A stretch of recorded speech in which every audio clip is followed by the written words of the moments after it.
If you're somebody who comes over the top and hits that big dreaded slice, then today's video is just for you. This comes off the back of one of my recent lessons with Jack, who has really been suffering with that big high slice for many years.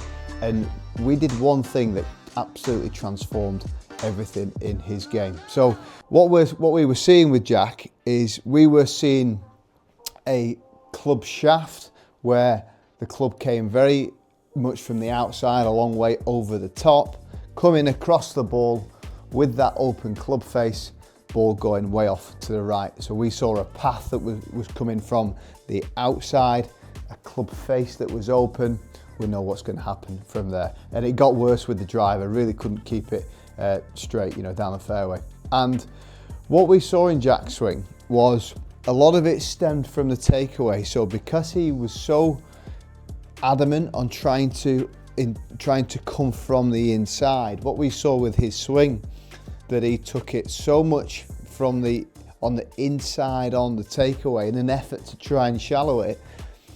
What happened from there, then all that happened, the club got thrown way over the top on the way down as a reaction to this flat backswing. So it was kind of in, over, across, big slice, okay? So what we saw there, as soon as he added speed, got into the longer clubs, less loft, it got worse. So really what we try to do, and this is what I try and do with all swing changes in lessons.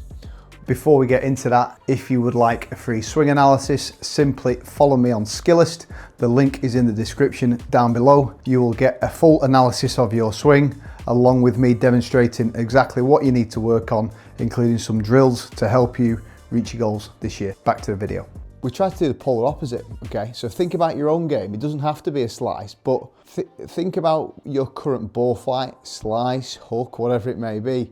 We want to try and do the polar opposite, okay? So what we did with Jack's swing is we put some alignment sticks down, and we had an extreme one going on the outside, and we had an extreme one coming on the inside. So we created this pattern where, if you think about what his current swing looks like, it goes way in on the way back, way out on the way down, big slice. So you probably guessed it, we just reversed it, okay? And we started slow. So, and again, this is really gonna help, because this fault I see in so many slices, okay? In, over, slice.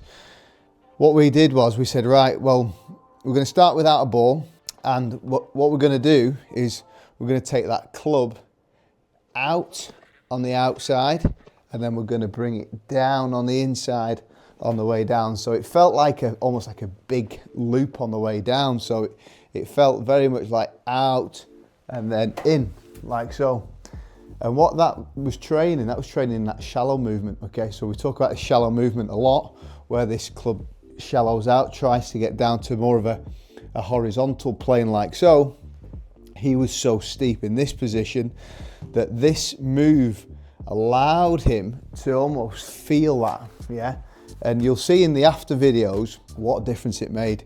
Starting off really slow, exaggerating the out, back in, and really getting that sensation for what we were trying to do. So you'll see there, club path, 5.5, okay? Starting obviously really slow.